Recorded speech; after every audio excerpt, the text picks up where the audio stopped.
오늘은 지난 시간에 이어서 복 있는 사람은 어떠한 마음가짐과 어떠한 생각과 어떠한 것을 갖고 우리가 2026년 살아야 될까 하는 것, 그것을 오늘은 한번 살펴보도록 하겠습니다.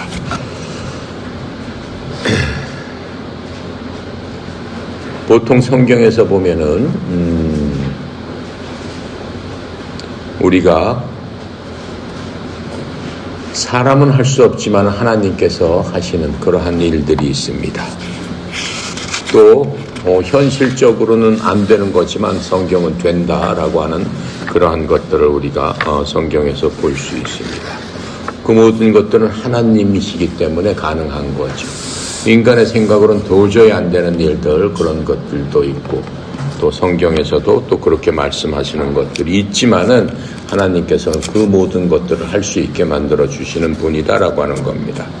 그래서 오늘은 그러한 말씀을 중심으로 해서 2026년도 여러분들이 어떠한 생각으로, 어떠한 행동으로, 어떠한 마음가짐으로 모든 일을 대하고 또 생각하고 또 행동해야 될까라고 하는 그러한 마음가짐, 그러한 행동, 그러한 믿음에 대해서 알아보는 시간을 갖도록 하겠습니다.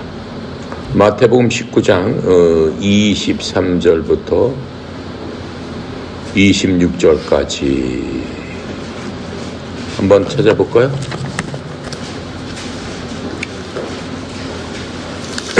마태복음 19장 23절부터 26절까지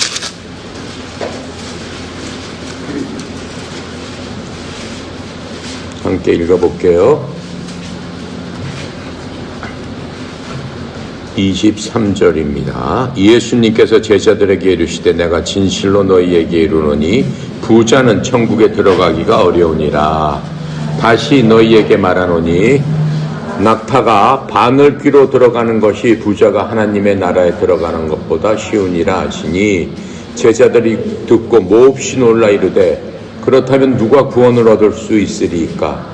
예수님께서 그들을 보시고 이르시되 사람으로는 할 수 없으나 하나님으로는 다 하실 수 있느니라. 아멘.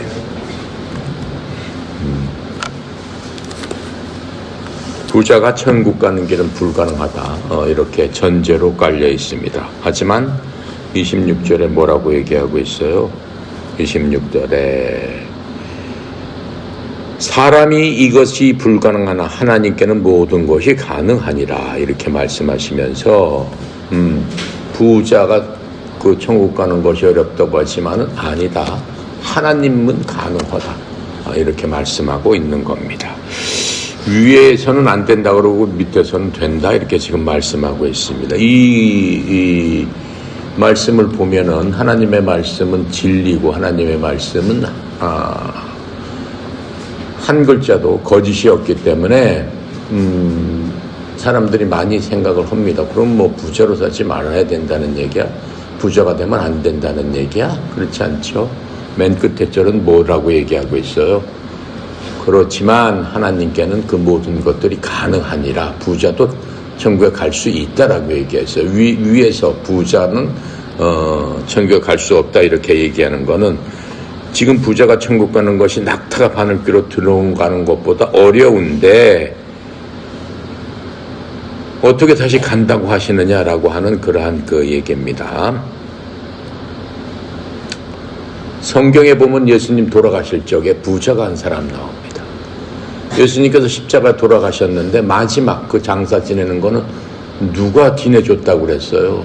예수님께서 십자가에 매달려서 이제 숨을 거두셨습니다. 그때 그것을 보고 있던 아리마대 사람 부자 요셉이 로마 빌라도한테 가서 예수님의 시체를 달라고 하여 그분을 내려서 자기가 마련해 두었던 좋은 무덤에 잘 장사를 지내니라, 이렇게 설명을 해주고 있습니다.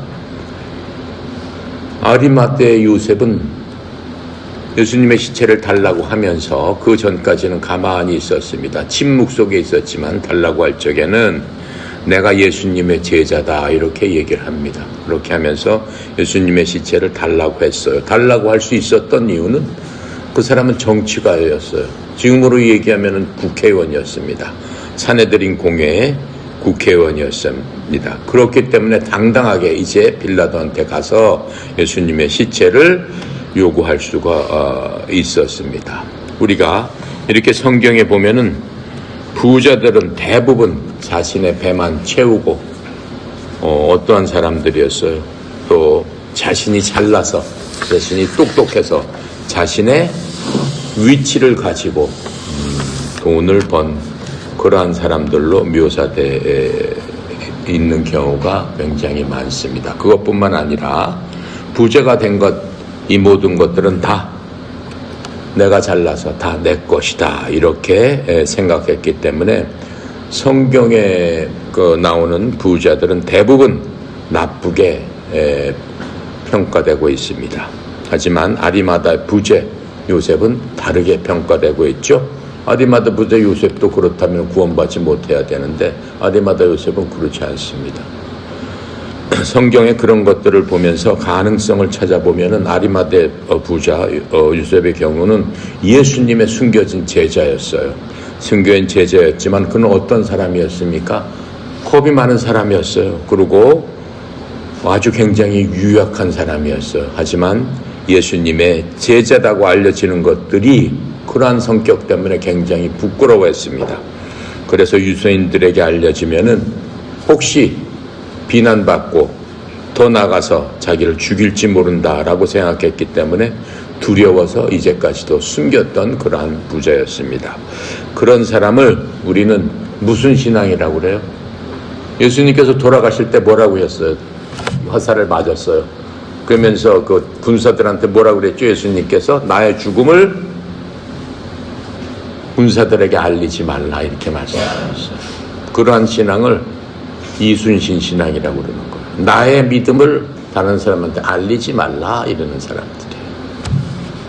자, 뭐 웃자고 하는 얘기고 예수님을 믿는 것을 부끄러워하고 교회 나가는 것을 창피하게 생각하고 하는 그러한 겁쟁이였다라고 하는 겁니다. 이 사람은 예수님이 돌아가시는 것을 본 그 순간에 어떤 그 마음이 온전히 변하게 된 겁니다. 성령님의 역사를 보면서 이분은 바로 내가 믿는 하나님, 그 하나님은 어떠한 분이시구나라고 하는 것들을 생각나게 했고, 그건 누가 생각나게 했겠어요? 성령 하나님께서 그랬겠죠. 하고 믿음을 온전하게 굳건하게 만들어주는 그러한 예수님의 죽음이었던 겁니다. 나도 예수님의 제자다라고 공개적으로 이렇게 말하는 것들을 볼 수 있습니다. 그래서 그 아리마대 요셉, 부자 요셉은 예수님 가시는 그 길을 어떻게 했어요? 따뜻하게 잘 모신 그러한 사람이었습니다. 그렇다면은 부자는 안 된다는 게 아니라, 구원을 못 받는다는 게 아니라 무슨 얘기입니까? 부자도 된다는 것입니다. 아리마다 요셉처럼 겁쟁이 없고 비겁한 사람도 구원받을 수 있다라고 하는 것을 보여주고 있습니다. 그것뿐만 아니죠. 신약 성경에서 여러분 배운 그 대표적인 부자였던 누가 나옵니까? 삭개오라고 나오죠. 삭개오는 어떤 사람이었어요? 예수님 오신다라는 것을 동네 어귀에서 듣고 키가 작은 삭개오는 뽕나무 위에 올라가서 예수님 오시는 것을 보려고 뽕나무에 올라갔더라 이렇게 얘기한 바로 그 삭개오 세리장이라고 성경은 설명하고 있습니다. 예수님께서 삭개오를 보시면서, 멀리서 보시면서 군중들이 어마하게 수천 명의 사람들이 예수님을 둘러싸고 예수님 앞뒤로 달려오고 있었지만은 예수님은 그 뽕나무 위에 올라가 있는 삭개오를 지적하시면서 삭개오한테 가서 뭐라고 말씀하셨다고 그러겠어요? 오늘 내가 내 집에 가서 밥을 먹겠다. 내 집에 가서 식사하겠다. 이렇게 얘기했습니다. 그런데 삭개오를 아는 그 모든 사람들은 어떻게 생각을 해요? 그렇게 말씀하시는 예수님이 저런 도둑놈하고 밥을 먹어? 왜 이런 분이 저런 도둑놈하고 밥을 먹는다고 하시지? 이렇게 생각을 했죠. 여러분, 그 당시 세리라는 건 어떠한 사람들이었어요? 로마 제국에서 요번에 세금을 예를 들어서 10원씩 걷어야 되겠다라고 하면은 대부분의 그 세리들은 사람들을 쥐어짜가지고 50원씩을 걷어서 10원은 로마에 주고 나머지 돈은 자신이 착취해놓은 그러한 사람들의 그렇게 했던 그러한 시대에 살았던 인물입니다. 자, 그런 삭개오는 또 더군다나 뭐라고 지금 얘기했어요? 그 중에서도 세리장이었더라 이렇게 얘기하고 있습니다. 그러면서 또 뭐라고 얘기하고 있어요? 그는 부자였더라 이렇게 얘기하고 있습니다. 세금을 갖다 그렇게 많이 걷어서 부자까지 됐으니까 얼마나 많은 국민들의 그러한 그 피를 빨아먹었던 그러한 사람이었겠습니까? 얼마나 많은 도둑질을 했던 사람이었겠습니까? 그런데 예수님께서 그 사람 집에서 가셔서 식사하셨을 적에 사람들이 그 예수님을 흉을 보고 욕하면서 예수님을 이상한 사람이라고 했죠. 그런데 예수님께서 뭐라고 말씀하세요? 그러한 사람들의 그 말하는 것에 대해서 나는 건강한 사람을 고치러 오지 않고 병든 사람을 고치러 왔느니라 이렇게 말씀하십니다. 나는 죄 없는 의인을 부르러 온 것이 아니요 죄인을 불러서 구원하려고 왔다. 저런 도둑놈, 저런 죄인도 어떻다는 거예요? 회개하면은 따라서 해보세요. 그도 구원받는다. 그도 구원받는다. 바로 그겁니다. 예수님께서 원하시고 예수님께서 하시고 싶었던 것들이 죄인과 세리와 사람들이 손짓하고 사람들이 욕하고 하는 그런 사람들을 불러서 구원하시기 위해서 왔다 이렇게 말씀하고 있어요. 아무리 도둑놈 겁정이라도 회개하면은 주님께서는 아브라함의 자손이 된다 이렇게 말씀해 주셨어요. 아브라함은 누구예요? 아브라함은 하나님의 친구라고 그랬습니다. 하나님께서 아브라함을 넌 내 친구다 이렇게 했던 첫 번째 의인이었죠. 그 아브라함은 이스라엘 민족의 우리나라로 따지면 당군 같은 시조지만은 모든 믿는 사람의 믿음의 자손이 믿음의 조상이 된 바로 그 사람. 우리도 아브라함의 자손인 거죠. 믿음의 조상의 자손.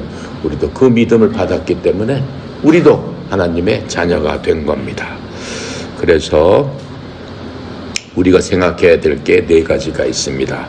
따라서 해보세요. 첫 번째, 회개하면 회복된다. 따라서 해보세요. 회개하면 회복된다. 무슨 얘기예요? 침례자 요한이 이 땅에 와서 예수님 오시기 전에 맨 처음에 사람들한테 돌아다니면서 한 얘기가 무엇이었습니까? 회개하라, 천국이 가까웠느니라. 바로 그겁니다. 회개하면 회복된다라고 하는 거예요. 무엇에서 회복된다는 거예요? 악에서 뭘로? 의인으로 회복될 수 있다라고 하는 겁니다. 두 번째, 항복하면 회복된다. 따라서 하세요. 항복하면 회복된다. 뭐 누구한테 항복해요? 하나님께 항복하면 회복되는 거예요. 찬송가 280장 보면은 조금 아까 우리 불렀던 거죠. 천부의 의지 없어서 손들고 옵니다. 항복하는 거예요. 항복했을 때 어떻게 한다고 그랬어요? 주님 나를 외면하지 마시옵소서. 내가 손들고 주님 앞에 나왔사오니 주님께 항복했으니 나를 외면하지 마옵소서. 그러면서 뭐라고 얘기했어요? 주께서 죄인을 보혈로 구원해 주셨습니다. 나를 구원해 주시옵소서. 제가 주님 앞에 가서 항복합니다. 무슨 얘기예요? 죄에 대해서 항복합니다. 세상에 대해서 항복합니다. 그렇죠? 내 속에 있는 죄성에 대해서 내가 항복합니다. 원수 마귀 그것을 이길 수 있는 성령님 앞에 내가 항복하면서 주님 앞에 나옵니다. 이렇게 얘기합니다. 그랬더니 어떻게 해요? 예수 의지함으로 큰 권능을 받는다. 큰 권능을 받죠. 항복하면은 하나님께서 우리에게 큰 권능을 주시겠다. 분명히 말씀하신 겁니다. 세 번째로 해석되면 해결된다. 해석되면 해결된다. 뭘 해석해요? 하나님의 말씀에 모든 것들이 들어있는 겁니다. 하나님의 말씀, 그 말씀을 우리가 어려울 때나 또 힘들고 또 병들고 할 적에 하나님의 말씀을 해석함으로써 우리가 그 답을 찾고 귀를 찾고 해답을 찾고 약을 찾는다라고 하는 겁니다. 하나님의 말씀은 모든 것들을 이룰 수 있는 유일한 길입니다. 하나님의 말씀을 우리가 온전히 해석할 적에 우리는 그 길을 찾고 약을 찾고 우리가 헤매는 그런 모든 것들에서 해방될 수 있다라고 성경은 말씀해 주고 있습니다. 자, 마지막으로 해산의 수고를 치르면 아이가 태어난다. 시작. 해산의 수고를 치르면 아기가 태어난다. 맞는 얘기죠? 네, 엄마가 아이 날 적에 해산의 수고를 치러야 돼요. 네, 큰 고통을 치르게 되면 무엇이 태어나는 거예요? 새 생명이 태어난다라고 성경은 얘기하고 있습니다. 새 생명은 거저 태어나지 않습니다. 그만한 고통 가운데 새로운 생명, 그 생명은 무엇을 주는 거예요? 사랑을 주고 희망을 주고 소망을 주고 우리 모두를 행복하게 하는 거죠. 이렇게 네 가지를 통해서 우리가 복된 사람이 될 수 있다라고 하는 거예요. 첫 번째 뭐라고 그랬어요? 회개하고, 두 번째 항복하고, 세 번째 해석하고, 그 다음에 해산의 고통, 그러한 것들을 통해서 우리는 진짜로 2026년 여러분, 나, 모든 사람, 우리 이 주에 있는 모든 사람이 복된 사람이 될 수 있는 그러한 생각, 그러한 태도, 그러한 의지를 가져야 된다라고 하는 겁니다. 그래서 예수님께서 뭐예요? 삭개오 같은 도둑놈이 회개했을 적에 아브라함의 자손으로 삼아 주셨습니다. 예수님의 제자로 삼아 주셨습니다. 사람은 할 수 없지만은 사람은 할 수 없어요. 하나님께서만 할 수 있는 겁니다. 하나님께서는 그 삭개오를 변화시켜 주셔서 그도 회개하고 변화되어 아브라함이 자손이 되는 그런 것들을 성경에서 볼 수 있죠. 삭개오가 회개하고 뭐라고 그랬어요?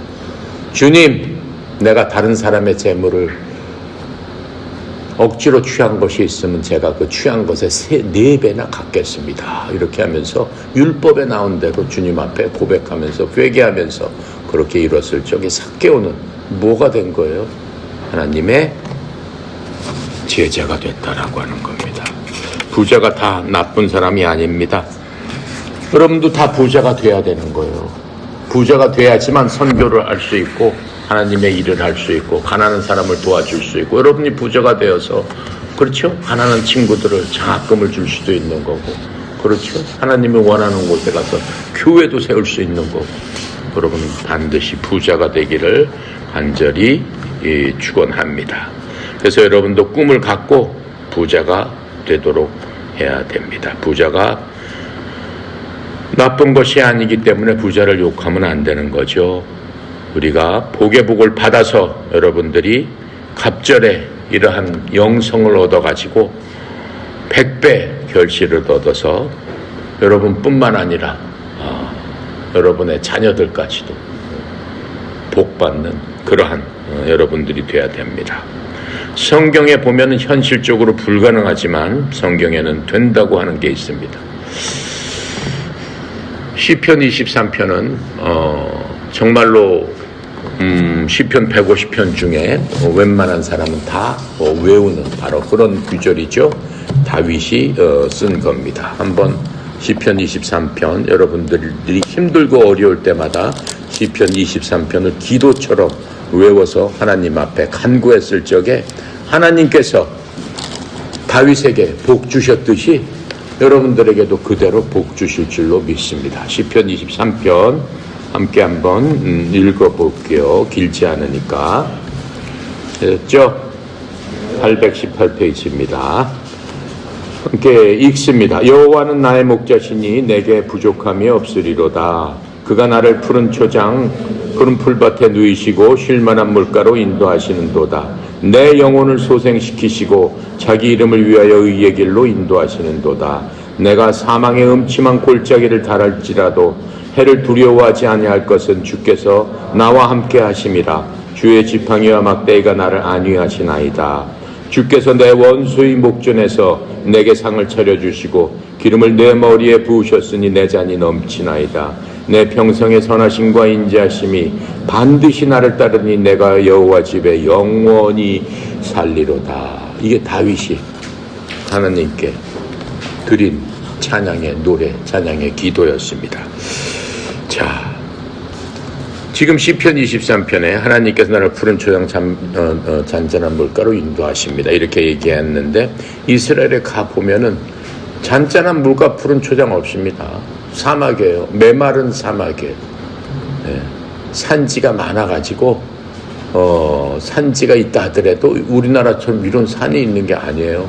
이런 산이 있지만 이렇게 나무가 있는 게 아니에요. 기후가 열대 기후에다가 사막 기후이기 때문에 나무가 그렇게 풍성하게 자랄 수 있는 그러한 자연 조건이 아닙니다. 더군다나 물이 한강처럼 이렇게 흐르질 않습니다.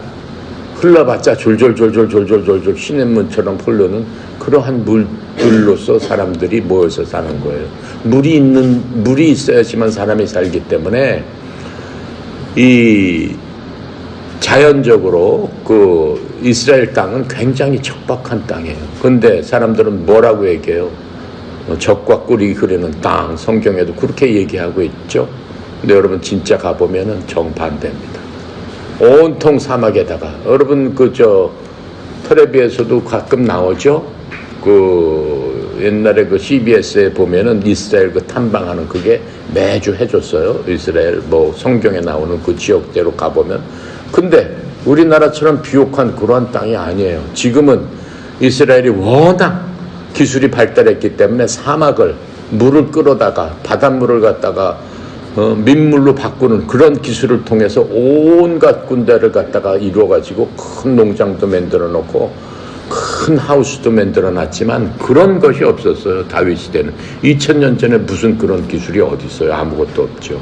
전기도 없고 아무것도 없는데. 예. 그냥 온통 모래와 선인장 이런 거밖에 없는 바로 그런 땅이 이스라엘 땅입니다.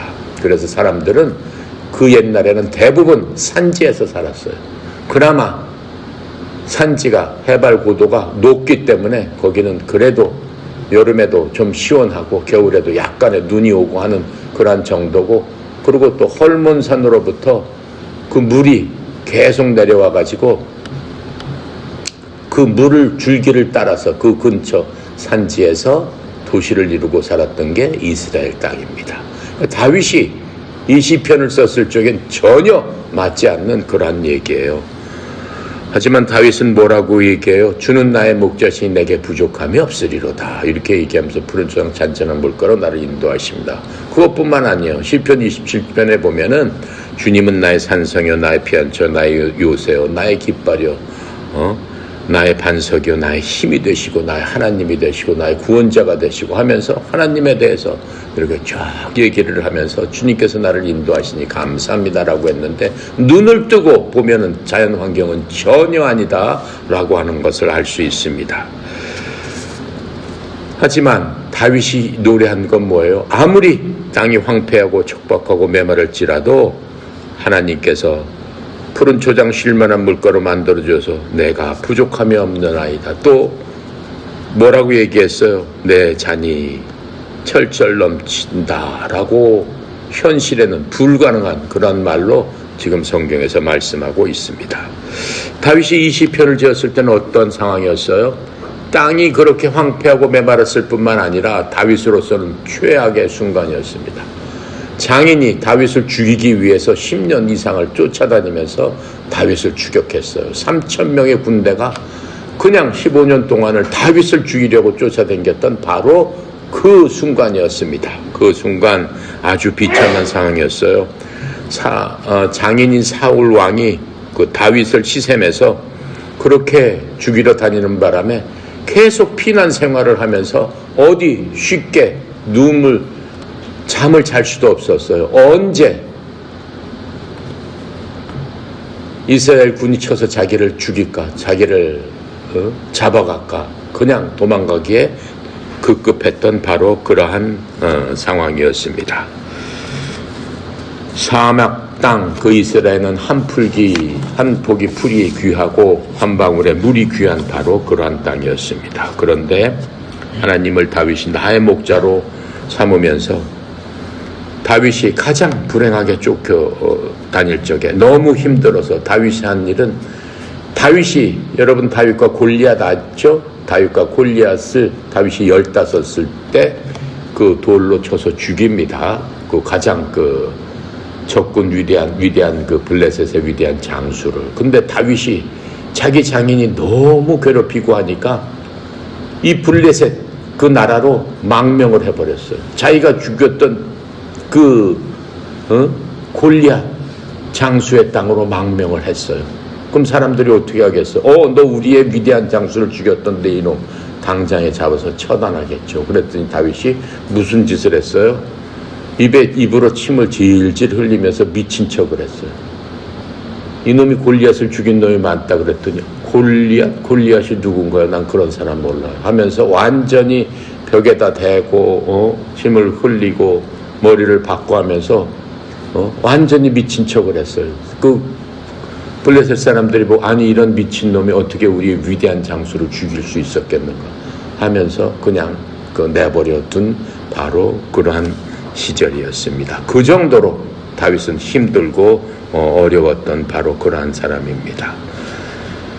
이렇게 미친 척하면서 구세일상으로 살아났지만은 다윗은 그 이후에도 그냥 자기를 따르는 70명 정도 자기 부하들과 함께 그냥 동굴 속에 들어가서 거기서 잠자고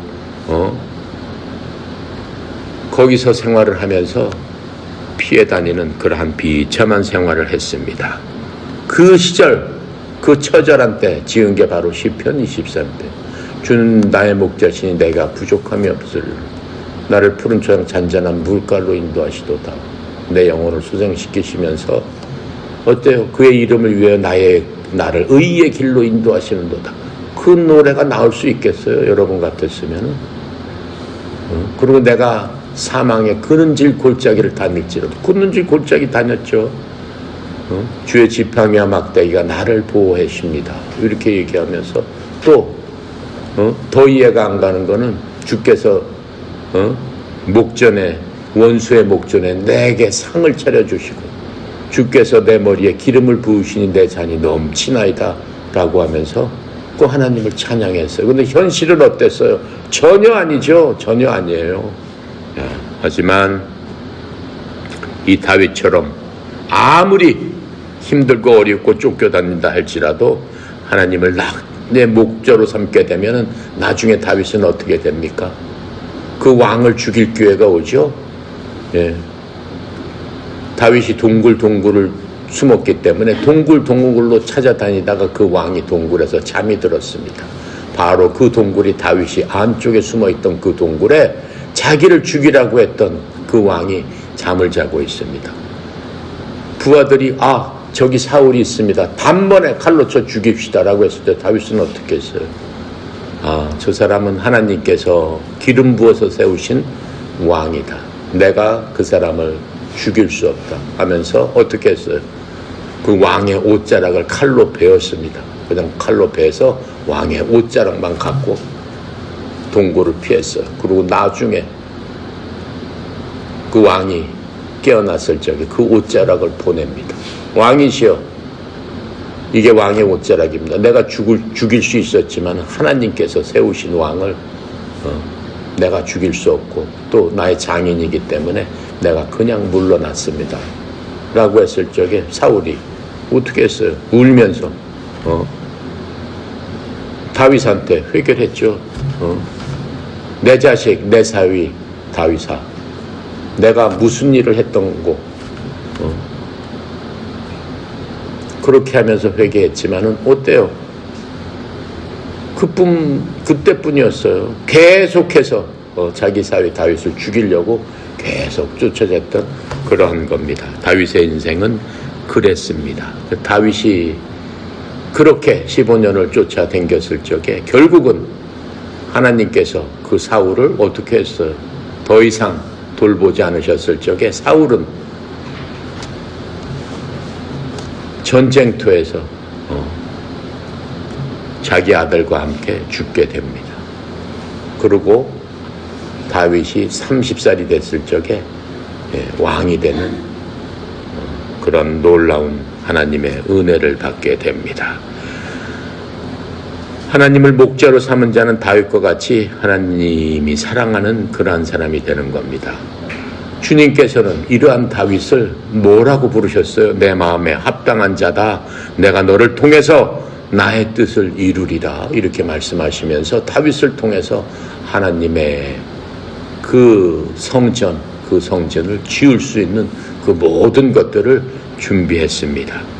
그래서 다윗을 통해서 하나님께서 축복의 통로로 사용했던 그러한 다윗의 모습을 우리는 볼 수 있습니다. 그 다음에 성경에서 도저히 우리가 그 성경의 말씀과 맞지 않는 것은 적과 꿀이 흐르는 땅이라는 그 얘기입니다. 이스라엘 땅에는 이런 곳은 없습니다. 성경에서 하나님의 시선이 머무는 바로 그 땅에 하나님께서 이른 비와 늦은 비로 복을 주시고 산골짜기에도 적과 꿀은 땅을 만들어 주신다. 이렇게 말씀하고 있습니다. 이스라엘에서는 어때요? 산지가 좋겠습니까? 평야가 좋겠습니까? 우리나라 같은 경우에는 평지가 좋죠. 산에서 뭘 어떻게 하겠어요? 산지가 뭐가 좋겠어요? 하지만 정반대입니다. 이스라엘은 산지만이 그나마 냇물이 졸졸 흐르고 하기 때문에 사람들이 산지에 모든 마을을 만들고 도시를 만들어서 살았습니다. 그래서 이스라엘 예루살렘, 여러분이 얘기하는 예루살렘은 산지에 있어요. 산 꼭대기에 있어요. 해발 800m에 위치한 그 고산 그 도시입니다.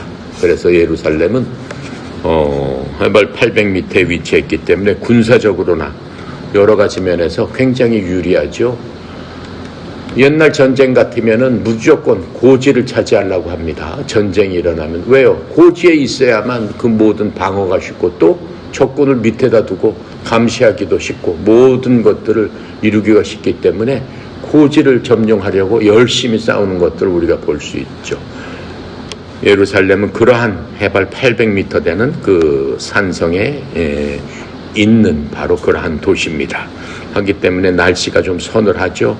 일교차가 심하기 때문에 이스라엘에서는 이 그 산지에 보면은 샘물이 솟아납니다. 샘물이 솟아나고 또 이 풀들을 샘물이 있기 때문에 풀들이 자라죠.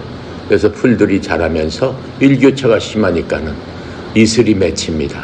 그래서 양떼들을 데리고 그 이슬이 맺힌 그러한 풀을 먹이면서 양을 통해서 젖을 짜게 되는 겁니다. 그래서 젖과 꿀이 흐르는 땅 할 적에 그 젖이라는 얘기가 바로 그것을 얘기하고 있는 겁니다. 그러면 꿀은 어디 있을까? 무슨 석청이 있을까? 아니면 무슨 뭐 벌통이 있을까? 그 얘기가 아닙니다. 이스라엘에는 대추 나무가 그 열대 대추 그 야자 나무가 굉장히 많습니다. 그래서 대추 그 야자 열매를 먹게 되면은 그 대추 야자 열매가 이렇게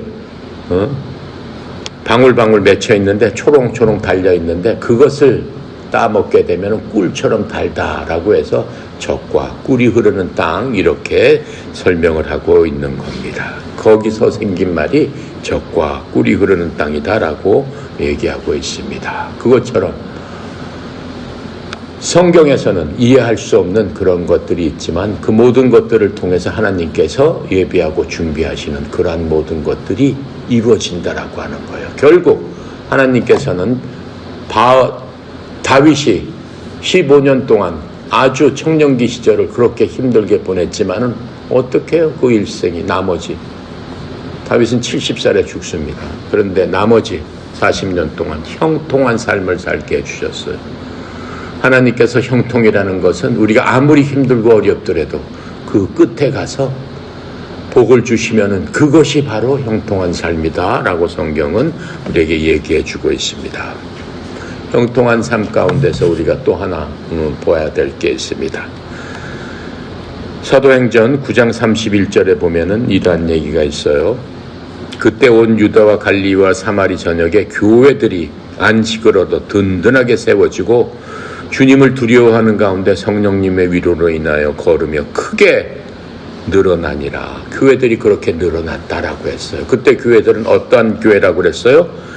안식을 얻으며 교회들이 든든히 채워지는 교회, 이러한 교회라고 성경은 얘기하고 있습니다. 평안에서 든든히 서가는 교회라고 얘기하고 있습니다. 현실적으로 지금 얘기한 식으로 평안하고 든든히 세워지는 교회는 이 땅에는 한 교회도 없습니다. 현실적으로. 이 성경의 말씀하고는 전혀 맞지 않는 바로 그게 우리 현실적인 교회입니다. 왜요? 교회는 사람이기 때문에 그렇습니다. 교회가 큰 건물이라고 해서 수백억짜리, 수천억짜리 건물이라고 해서 든든히 세워졌다고 해서 그게 평안하고 든든한 교회입니까? 그거는 건물에 불과한 거죠. 그냥 안전한 건물이죠. 건물 구조가 안전하고 건물 구조 아름답다라고 해서 그 교회가 평안하고 든든합니까? 아니죠. 그 안에는 갈등이 있고, 그렇죠? 모든 것들, 세상 사람이 지고 있는 모든 것들이 있기 때문에 평안하고 안전한 교회는 없다라고 하는 겁니다. 자, 마찬가지로 교회는 엄청난 많은 기도 제목이 있죠. 평안하고 안전한다면 무슨 기도 제목이 뭐가 필요하겠어요? 찬송만 흘러나와야 되는 거죠. 하지만 수많은 기도 제목이 날이 갈수록 더 늘어나는 바로 그런 겁니다. 이 사도행전 9장 평안하고 안전한 교회가 점점 늘어나리다라고 한 9장 전에 8장을 보면은 무슨 일이 있었어요? 전도사, 선교사, 위대한 선교사 스테판의 죽음이 8장에 쓰여져 있습니다. 8장 1절부터 2절까지 이렇게 쓰여 있습니다. 사울은 바울이 하나님을 믿기 전에 사람들을 죽였던 바로 바울을 얘기합니다. 사울이 그의 죽음에 스테판의 죽음에 동의하더라. 그때 예루살렘에 있는 큰 교회를 대적하여 큰 핍박이 일어나 사도들 외에는 그들이 다 유대와 사마리아 전 지역으로 널리 흩어져 버렸으며 독실한 사람들이 죽은 스테판을 옮겨 장사구 위에서 크게 애도하더라. 이러한 사건이 있었습니다. 예루살렘 교회에 환난과 핍박이 일어나면서 모든 사도들, 모든 성도들은 흩어지고 도망하게 됐습니다. 가는 곳곳마다 도망하면서 사도들과 하나님 믿는 사람들이 흩어져 가면서 곳곳마다 하나님의 복음을 전도했어요. 전도하면서 여러 가지 교회를 세우게 됐어요. 거기서 대표적인 교회가 안디옥 교회입니다. 그래서 이 초대 교회가 사람들이 죽지 못해서 도망가면서 세운 교회들 봐도 8장 교회의 큰 핍박 위에 세워진 그 교회들, 바로 그 교회들 에 대해서 9장에서 그 교회들이 평안하고 뭐라고 얘기했어요? 든든히 세워졌더라 이렇게 얘기하고 있는 겁니다. 이게 무슨 얘기예요? 교회와 마찬가지로 교회도 내가 사람이라고 얘기했죠.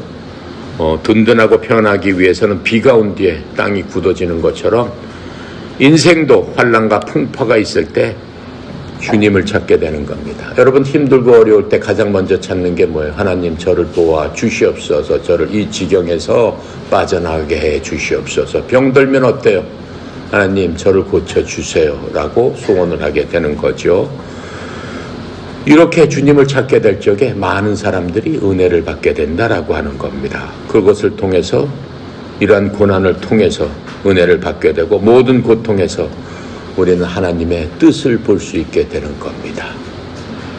이 교회가 평안하고 든든하게 세워졌듯이 사람은 고난을 당하고 어려움을 당할 때 정신을 차리고 어떻게 해요? 철도 들고 부르짖다가 하나님 앞에 복을 받고 은혜 받게 된다라고 하는 겁니다. 연단을 받아서 정금같이 나온다라는 말이 있죠. 연단이라는 게 뭐예요? 연자가 무슨 얘기예요? 1000번을 맞는다는 뜻이에요. 단은 뭐예요? 10,000번을 맞는다는 것이에요. 1000번, 10,000번을 맞고 나서야 어떻게 된다는 거예요? 온전하게 철이 든다라고 지금 얘기하고 있는 겁니다. 그렇게 함으로써 어떻게 해요? 하나님을 하나님으로서 깨달아 알게 된다라고 우리에게 알려주고 있는 겁니다. 그렇게 함으로써 뭐가 된다는 거예요? 믿음의 굳건히 서게 되고 믿음이 무엇인지를 알게 된다라고 하는 겁니다. 평안에서 든든히 서가는 교회는 이러한 불같은 시험을 지나고 사도행전 8장에 큰 핍박을 당한 다음에 땅이 굳어지듯이 평안하고 든든히 서가는 교회가 됐다라고 말씀하고 있는 겁니다. 우리가 여러분도 어때요? 작년을 곰곰이 생각하면 많은 일들이 있습니다. 좋은 일들도 있지만은 어렵고 힘들고 시험받고 했던 많은 걱정하는 일들이 있습니다. 그것은 뭐라고 생각하면 되는 겁니까? 그것은 하나님께서 주시는 예방주사다 이렇게 생각하면 되는 겁니다. 하나님께서 우리에게 여러분들에게 복을 주시려고 그러한 일을 주셨다라는 것입니다. 예방주사라는 게 뭐예요? 요새 독감 유행하니까 독감 예방주사 맞죠? 주사를 왜 맞습니까? 그 주사의 그 실체는 뭐예요? 균이잖아요. 약간의 독감 균을 집어넣어서 우리 몸속에 평상시에는 가만히 쉬고 있던 백혈구가 어떻게 돼요? 내 속에 들어간 독하고 싸우게 되는 겁니다. 그러니까 주사 맞는 부위가 좀 붓게 되고 또 몸에 약간 열도 나게 하게 되는 겁니다. 백혈구가 싸우고 있는 그 과정이에요. 그렇게 싸움으로써 우리 몸속에 뭐가 생기게 되는 거예요? 야, 이 독이 들어오면은 백혈구가 이 독은 이렇게 해서 내가 잡아먹어야 되겠다 라고 하면서 싸움을 통해서 경험을 통해서 항체가 생긴다고 하는 거죠. 그게 바로 면역력이 생겼다라고 하는 거예요. 예방주사는 맞아야 돼요? 안 맞아야 돼요? 맞는 게 좋은 거예요? 안 맞는 게 좋은 거예요? 맞는 게 좋은 거예요. 그게 하나님의 방법이다라고 하는 거예요. 그러니까 여러분이 시험과 환난과 여러 가지 걱정과 근심과 불안이 올 때 걱정할 필요가 있어요? 없어요? 없어요. 왜요? 하나님께서 그 모든 것들을 통해서 우리에게 면역력을 주시고 항체를 주셔서 그러한 것들을 온전히 이길 수 있도록 하나님께서 우리를 만들어 주시기 때문이에요. 그게 뭡니까? 여러분이 속에 만들어진 믿음이다라고 하는 거예요. 하나님에 대한 어떤 거예요? 순종이다라고 하는 거예요. 그 모든 것을 할 적에 그 항체가 생겨주면은 그런 것들이 공격하고 여러분을 덤볐을 적에 이길 수 있어요? 없어요? 이길 수 있다라고 하는 거예요. 그건 뭐뿐만 아니에요. 몸과 마음과 영과 모든 것들을 이기게 해주신 하나님의 면역력이다라고 하는 거예요. 그래서 우리 하나님께서는 우리에게 어떠한 큰 시련과 어떠한 큰 일을 당할지라도 우리에게 예방주사를 놓아주셔서 시험을 당할 때 이길 수 있도록 우리를 인도해 주신다. 또 하나님이 어떤 때는 내 기도를 왜 이렇게 안 들어주실까? 라고 생각하면 안 되는 겁니다. 불같은 시험 후에 정금 같은 믿음이 나온다라고 얘기를 했죠. 성경에서는 욥을 통해서 우리에게 알려주셨어요. 욥은 아시아에서 가장 큰 부자였어요. 동방의 가장 큰 부자였고 가장 큰 위인이었어요. 하지만 순식간에 자식이 죽고 아내가 죽고 모든 재물이 다 흩어져 나갔어요. 모든 사람이 와서 욥한테 얘기합니다. 네가 무슨 잘못을 졌으니까는 너처럼 잘 믿던 사람인데 네가 뭔가 큰 하나님께 잘못을 진 게 있다. 너 하나님 앞에 가서 회개하고 기도하고 해라. 계속 사람들이 와서 욥한테 얘기를 합니다.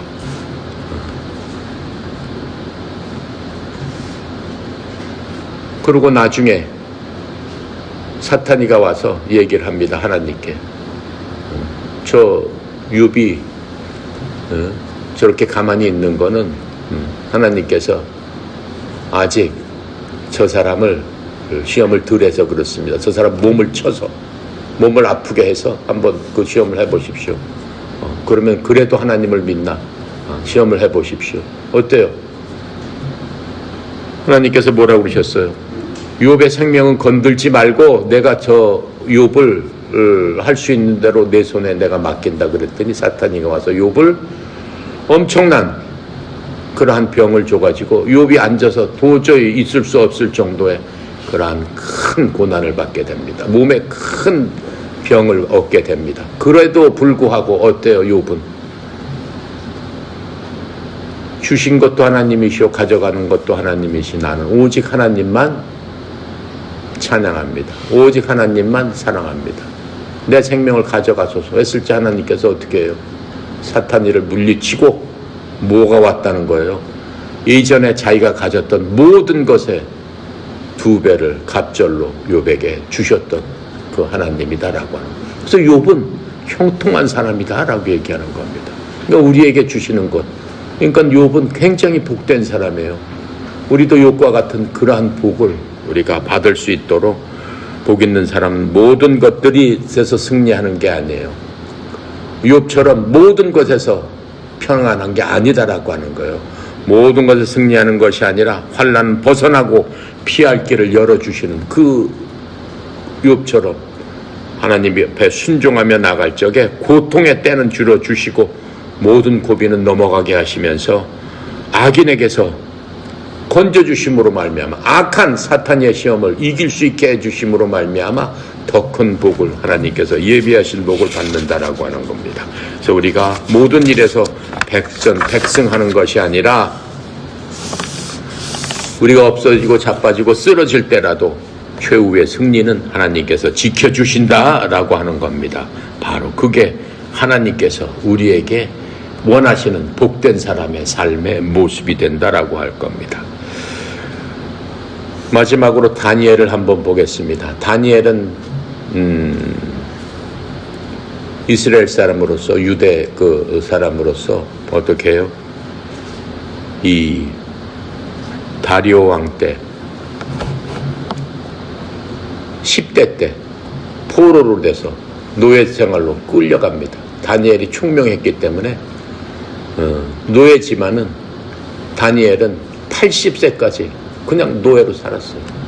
80세까지 포로로 살았습니다. 그런데 성경은 뭐라고 얘기하고 있어요? 다니엘서 6장 28절에 보면은 이렇게 이 다니엘이 다리오의 통치와 페르시아 사람 고레스의 통치 때 형통하였더라, 이렇게 얘기하고 있어요.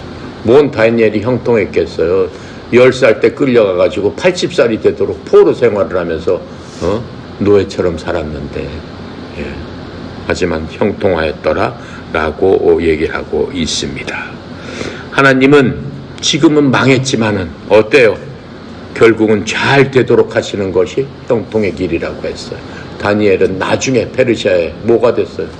총리까지 됐죠. 다리오 왕 때도 그 왕이 귀하게 쓰는 그러한 사람으로서 다니엘을 사용하셨죠. 그 다니엘은 하나님께서 다니엘을 통해서 이 세상의 끝이 어떻게 될 것인가를 다니엘을 통해서 예언하는 그러한 것도 우리에게 보여주셨습니다. 올 한 해 여러분들은 무슨 복을 받아야 돼요? 형통한 복을 받아요. 지금의 상황이 어떻든 간에, 뭐가 어떻든 간에 결국에 가서는 욥처럼 갑절에 축복을 받는 그러한 복 있는 사람이 돼야 되는 겁니다. 복 있는 사람은 절대로 원망하거나 불평하거나 핑계를 대거나 이유를 대는 그러한 상황을 만들지 않습니다. 하나님이 함께 하시면은 쓴물도 단물이 된다고 말씀하고 있습니다. 평상시는 저 뭐 애물단지였는데 그렇게 사람들이 얘기하죠. 하나님이 함께 하시면 그 애물단지가 보물단지가 되는 놀라운 은혜를 얻게 되는 겁니다. 근심거리가, 여러분이 갖고 있던 근심거리가 하나님이 함께 하시면 간증거리가 돼서 하나님께서 나를 이렇게 도와주셨습니다 라고 얘기하게 되는 겁니다. 그래서 하나님의 구원의 역사, 이 모든 것들이 복 있는 사람을 향한 하나님의 구원의 역사라고 할 수 있습니다. 이 구원의 역사는 놀랍게 여러분들을 구원의 역사를 통해서 부르신 겁니다. 구원받은 모든 사람은 하나님으로부터 부름받은 사람입니다. 그러한 사람들은 하나님으로부터 사랑받고 쓰임받고 축복받는 그러한 사람의, 복 있는 사람의 길을 걸어야 되는 겁니다. 약한 것에서 강하게, 또 하나님께서 여러분에게 주신 그 은사를 불릴 듯하여 어떻게 해요? 쓰임받는 그러한 사람으로 변해야 되는 겁니다. 또 거침없이 담대하게 하나님께서 주신 그 모든 것들을 다른 사람들한테 전할 수 있는 그러한 쓰임받는 그러한 복된 자녀가 되기를 간절히 축원합니다. 기도합니다. 감사하시고 거룩하신 하나님, 은혜 감사합니다. 특별히 성경 말씀을 통해서 복 있는 사람들의 그러한 행태, 복 있는 사람들의 마음가짐, 복 있는 사람들이 생각하고 해야 할 일들을 깨달아 알게 해주신 주님을 찬양합니다. 사랑하는 아들, 딸들, 하나님 축복하셔서 2026년도에는 복 있는 사람으로서의 삶을 어떻게 살아가는지 그 마음가짐과 말과 행동이 하나님 보시기에 마음에 합당한 그러한 자들 될 수 있도록 우리의 마음을 견고하게 붙들어 주셔서 오직 하나님만 바라보는 그러한 삶을 살게 하여 주시옵소서. 특별히 동계훈련 중 아버지 하나님 건강으로 지켜주시옵시고 아버지 하나님 재능을 주셔서 익히고 배운 모든 것들을 잘 깨달아서 우리의 몸이 그 모든 것들을 잘 받아들일 수 있도록 하나님께서 사랑하는 아들, 딸들을 지키시고 보호하여 주시옵시고 하나님 재능 주시옵소서. 특별히 협회를 이끌어가는 우리 송영희 사장님 하나님 축복하여 주셔서 하나님께서 주시는 그 자원을 사랑하는 아들, 딸들에게 흘려보낼 적에 그 모든 것들이 사랑하는 아들, 딸들 하나하나 다 받아들여서 하나님 앞에 영광을 돌리는 귀한 주의 도구로서 사랑하는 주의 종을 사용하여 주시옵소서. 이를 위하여 주의 종에게 영육간의 강건함도 형통함도 주님 허락하여 주시옵소서.